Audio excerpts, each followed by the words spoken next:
As long as we stay here, we'd be protected. Gotta be an explanation. It's just crazy this is still here. Really means something that you're thinking long term for us. I want things to be good between us. It's okay, because we got time. No harm, man.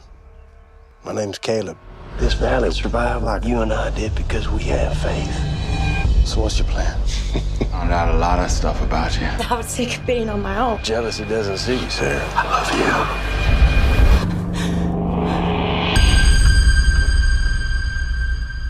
you. The actions take place in a post-apocalyptic world. A girl named in roams abandoned buildings in search of something useful. She is forced to survive alone without her parents. Anne's only company is her pet. Every day is the same as the previous one, and does everything for her survival. This morning she set traps again to catch game. Suddenly Anne saw a small van on the road. She got a bad feeling, and hid, watching as a man in a protective suit moved his equipment. He used a dosimeter to measure the radiation level. Finally, the man took off the protective suit. His eyes were full of tears, and he screamed loudly, and continues to watch him. Seeing that the man entered the water, and told him to get out of there urgently, the man aimed his gun at her, demanding to know who she was and where the others were, and assured him that she was alone here. The girl also said that the water was probably contaminated. The man panicked and ran out of the lake, feeling unwell. He asked Anne to give him an injection against the infection. The man introduced himself as John, and helped him and led him to her shelter. Later she returned to John's van for medicine, seeing photos of his wife there, and continues to take care of John, who is feeling very bad. At night, John's fever worsened, and did not leave his bed. In the morning, Anne realized that he was hardly breathing. She gave him an injection, reading a prayer. The girl believes that this man is a good person. Besides, Anne no longer wants to be alone. Finally, John regained consciousness, and has a small household that feeds her. John wonders why this part of the valley was not infected. Perhaps it's thanks to the mountain range that creates a natural barrier. And said that there were other people here, including her 13-year-old brother David. They went to look for survivors, considering it their duty. John did not expect Anne to hug him. It seemed she was really lonely and scared, and prepared a bed for John, wishing him a good night. During the day, she took care of her small vegetable garden. John watched her from the window. There are many books in the girl's house that interested John. He found scientific literature. Despite feeling unwell, John decided to join in. She plows the vegetable garden by hand because there is no gasoline for the tractor. There is a gas station nearby, but the pump doesn't work without electricity.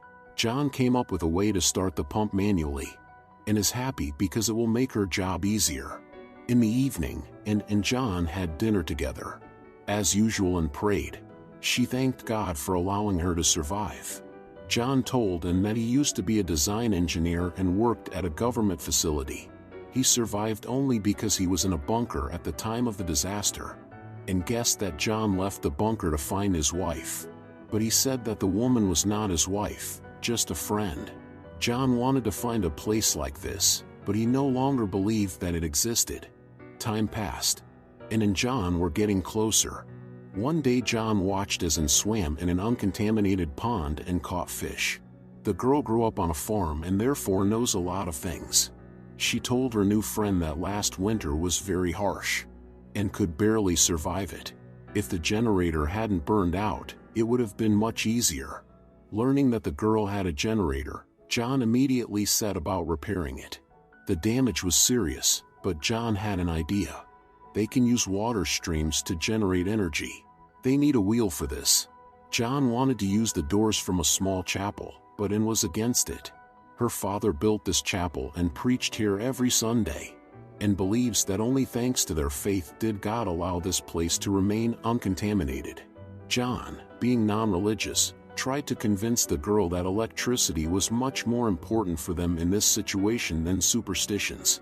If they have electricity, they can plant the fields. However, Anne remained firm in her opinion. She worked in the field all day while John explored the area. He found alcohol in an abandoned store and got drunk. Finding her friend drunk and helped him home. The man began to behave inadequately and did not want to let him go. She was very scared and could barely escape. The next morning, John of course apologized for his behavior and assured him that everything was okay. During the day, she went to chapel where she played the piano. At some point, the girl noticed John in the window. It seems that their life has returned to its usual course. One day in, having done her makeup and put on a beautiful dress, set up a delicious dinner, John was surprised when she offered him wine. The girl overdid it with alcohol and offered John to dance. They kissed, after which John thanked her for a wonderful evening. However, later and came to his room, hinting at something more. John said that they should not rush because if it happens now, their relationship will change. The next day, and said John that she did not mind if he dismantled the chapel. However, now John did not want to upset the girl. One day Ann's dog sniffed out something and led her to a guy. Seeing him, and could not believe that someone else had survived. The guy introduced himself as Caleb, he was wounded, and brought him home. Seeing the stranger, John aimed his gun at him, but Ann assured him that he was not dangerous. The guy said he had walked 50 miles. During the disaster, Caleb worked in a mine, so he survived. He asked Ann and John for permission to stay for a few days before continuing on his way. John is worried that Caleb is radioactive, but Ann is convinced that helping him is their duty. They all had lunch together. John said that one day a boy about 13 years old who was very sick had snuck into his van. He posed a threat to John's life, so he had no choice but to leave the boy by the side of the road. After this story, silence reigned, which Caleb soon broke. He said that there were 5 of them in the mine. At some point, they began to go crazy from the closeness and hunger. Caleb was the only one who survived, and said she was very sorry. John doesn't like how kind Ann is being to Caleb. The young people felt they had a lot in common. This made John jealous. He told Ann everything he thought about the situation. She asked John directly why he hadn't told her about that boy. The man replied that she would not understand, and replied tearfully that it was no easier for her here than for anyone else after the disaster. At first she counted the days until her family returned, but then she stopped, realizing that they would not return. Now Ann is most afraid of being alone again. John admitted that judging by the photographs, the boy he left on the road was her brother. The man said he was very sorry, and tries to pretend that everything is all right. John showed Caleb their household. Caleb was surprised that despite her young age, Ann knows how to do everything herself. The men went hunting. Caleb told them was heading south because there were survivors there. According to the guy, not all territories were infected. Later, John talked about his plans to start the electric generator. Now their problem is the lack of suitable materials. The thing is that chapel is dear to Ann as a memory. At dinner, Caleb asked Ann about the chapel. Caleb thought they could find suitable materials elsewhere, but John objected. An argument ensued between the men. In the end, Ann agreed to dismantle the chapel and use it to build the water wheel. This is what the company did. Caleb often looked at Ann, finding her very attractive. John does not like that and is getting closer to Caleb, but he does not express his dissatisfaction aloud, focusing on their main task. Caleb asked the girl what she thinks about John's actions regarding that boy. She only replied that it was the Almighty's will. John didn't like it when he saw Ann and Caleb coming back together. During that time, John had built the first part of the wheel. Nobody knows for sure if it will work. At night, John told Ann outright that if she wants to be with Caleb, he will not interfere. Hearing this, Ann was perplexed. Moreover, she was angered by the fact that John thinks of her as a fallen woman. After that conversation, tension arose between Ann and John. They hardly talked.